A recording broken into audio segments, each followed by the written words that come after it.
ఆపలేరు. Nobody can stop this flow. Hallelujah, hallelujah, amen, hallelujah. చూడండి, పేతురు రాసిన 2వ పత్రిక 2వ అధ్యాయం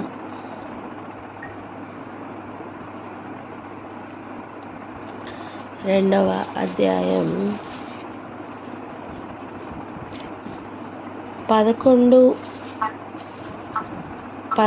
వచనం చదువుదాం.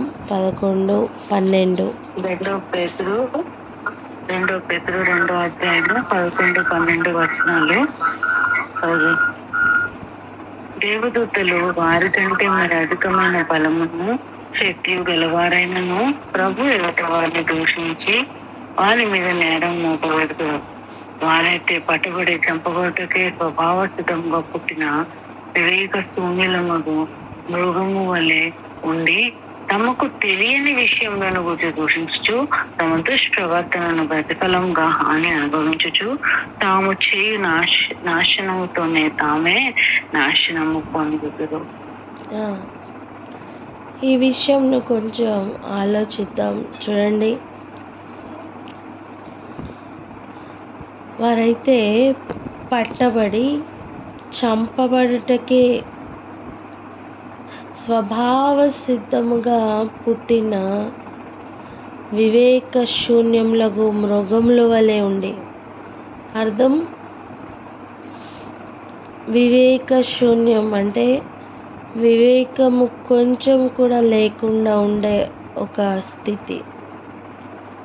అంటే ఏం చెప్పినా అర్థం కాదు, ఎంత చెప్పినా అర్థం కాదు, ఎంత నువ్వు వివరించు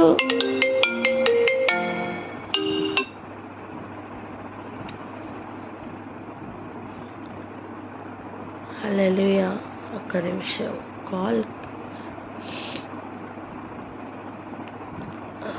హోలీ స్పిరిట్,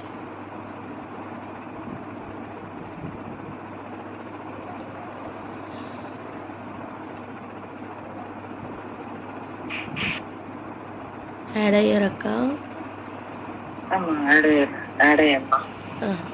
ఓకే, స్తోత్రం. చూడండి, ఇక్కడ పరిస్థితి ఒకసారి ఆలోచిద్దాం.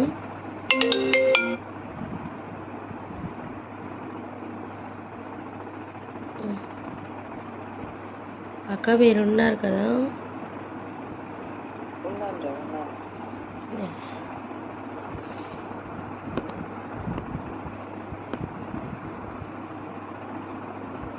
స్తోత్రం. ఇక చూడండి, ఇక్కడ పరిస్థితిని ఒకసారి ఆలోచించండి. వివేక శూన్యం అంటే ఇంకా గ్రహింపు అనేది శూన్యం. ఎంత వివరించు గ్రహింపుకు మాత్రం రాదు. ఎంత చెప్పినా అర్థం కాదు. ఇంకా వారిలో కూడా గ్రహింపు అనేదానికి చోటు లేదు. రెండవది, మృగముల వలె ఉండి. ఎందుకు మృగములతో పోలుస్తున్నారు అంటే, పశువులు, మృగములు, వీటికి వివేకం ఉంటుందా? ఉండదు. అవి ఆ సమయానికి ఏం చేయాలనుకుంటే అవి చేస్తాయి. వాటికి వివేకం అనేది ఉండదు. చూడండి, తమకు తెలియని విషయములను గురించి దూషిస్తున్న ఒక స్వభావం.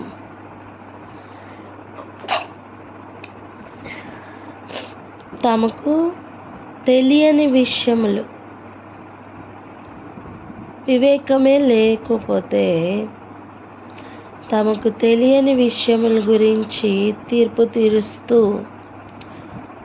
దూషిస్తున్న ఒక స్వభావం ఇక్కడ కనిపిస్తుంది. ఎందుకు ఇలా జరుగుతుంది అంటే కారణం, వారు తీర్పు కొరకు కావలిలో ఉంచబడుటకు తమ పరిమాణంను తను పూర్తి చేసుకుంటున్నారు. ఇంకా చూడండి, తమ దుష్ప్రవర్తనకు ప్రతిఫలంగా హాని అనుభవించుచు తాము చేయు నాశనముతోనే తామే నాశనము పొందుదురు. భూమి మీద తాము చేస్తున్న నాశనం దేనికి? నాశనం పొందటానికి. దయచేసి అర్థం చేసుకుందాం.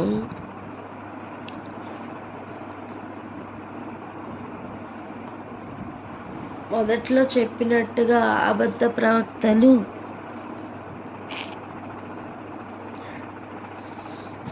అబద్ధ ప్రవక్తల గురించి జాగ్రత్త పడండి అని చెప్తున్న ఒక పరిస్థితి ఉంది కదా. కేవలం అబద్ధ ప్రవక్తలు అని చెప్తున్నప్పుడు ఆ లోపల ఉన్న స్వభావంను కూడా గుర్తుపట్టడానికి ఇక్కడ దేవుడు మనకి చాలా హింట్స్ ఇస్తున్నారు. దాన్ని జాగ్రత్తగా మనం చూడాలి. ఎందుకు అంటే సంఘంకు ఒక బాధ్యత ఉంది. సంఘం అయితే గుర్తుపడుతుంది. అపోస్తలు కాకేయే అపోస్తలని చెప్పుకొని వారిని గుర్తుపట్టే స్వభావం సంఘంకు ఉంటుంది. అలాగే ప్రవక్తలు కాకపోయినా ప్రవక్తలు అని చెప్పుకుంటున్న వారిని కూడా గుర్తుపట్టగలదు సంఘం. నాకెందుకులే అని వెళ్ళిపోవడానికి అవకాశం లేదు. అయితే ఎలాగ మనం గుర్తుపట్టాలి? ఎలా మనల్ని మనం జాగ్రత్త చేసుకోవాలి? రెండవది, ఈ క్యారెక్టర్స్ ఒకవేళ మనలో కనుక ఉన్నాయా మనం చెక్ చేసుకోవాలి. ఈ ప్రయాణంలో ఎక్కడైనా ఇటువంటి స్వభావం కనిపిస్తుందా చెక్ చేసుకోవాలి. ఇక్కడ మనం కొన్ని జాగ్రత్తగా గుర్తుపెట్టుకుందాం. మొత్తం 3 క్యారెక్టర్స్ ఎక్కువగా మనం ఈ ఈ ఈ స్వభావం మనం గుర్తుపెట్టుకోవాలి. ఒకటి, వివేక శూన్యం, అంటే గ్రహింపు పూర్తిగా ఉండదు.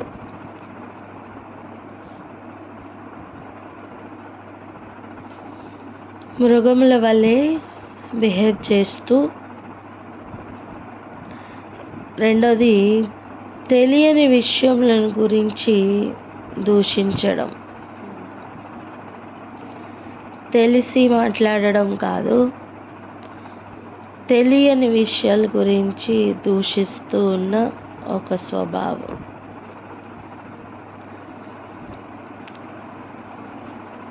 ఈ 3 విషయాలు జాగ్రత్తగా మనం గుర్తుపట్టాలి.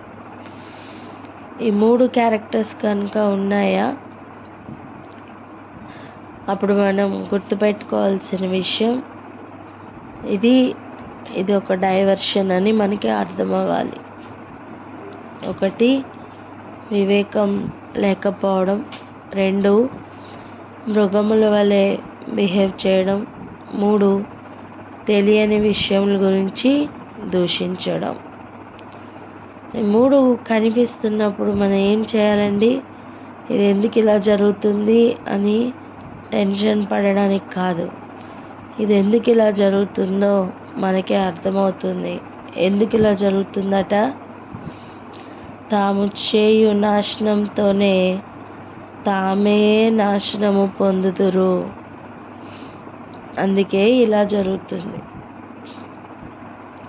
మన ప్రయాణంలో ఇటువంటి క్యారెక్టర్స్ కనుక మనకి కనిపిస్తే మనం గుర్తుపట్టి మనల్ని మనం జాగ్రత్త చేసుకోవాలి. ఒకటి, ఇటువంటి క్యారెక్టర్స్ ఎదురుపడినప్పుడు మనల్ని మనం జాగ్రత్త చేసుకోవాలి. 2, ఇటువంటి క్యారెక్టర్ మన లోపల నుంచి కనుక బయటకు వస్తుందా గుర్తుపెట్టుకొని జాగ్రత్తగా చూసుకొని ఆ క్యారెక్టర్స్ నుంచి మనం దూరం పెట్టుకొని మనల్ని మనం భద్రం చేసుకోవాలి. ఇది ఎంతైనా చెక్ పాయింట్స్ అండి.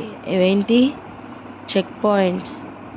చెప్పండి, ఇవేంటి check points. Check points? Check points. Amen. ఇక చూడండి, దీనికి కనెక్టెడ్గా మనం 9-10 వచనాలు కూడా చదవాలి. భక్తులను శోధనలో నుండి తప్పించుటకు దుర్నీతిపరులను, ముఖ్యంగా మలినమైన దురాశ కలిగి శరీరానుసారంగా నడుచుకొనుచు ప్రభుత్వమును నిరాకరించుచు శిక్షలో ఉంచబడిన వారిని తీర్పు దినం వరకు కావలిలో ఉంచుటకును ప్రభు సమర్థుడు. వీరు తెగువ గలవారును స్వేచ్ఛాపరులనై మహాత్ములను దూషింప వెరవకయున్నారు. ఇప్పుడు గమనిస్తే మనకు అర్థమవుతుంది, వారికి తెలియని విషయములను గురించి దూషించడం, మహాత్మలను లేదా మహిమలను దూషించడం, ఇవన్నీ కూడా కారణం ఏంటి అంటే వారు తీర్పుకు రెడీ అవుతున్నారని.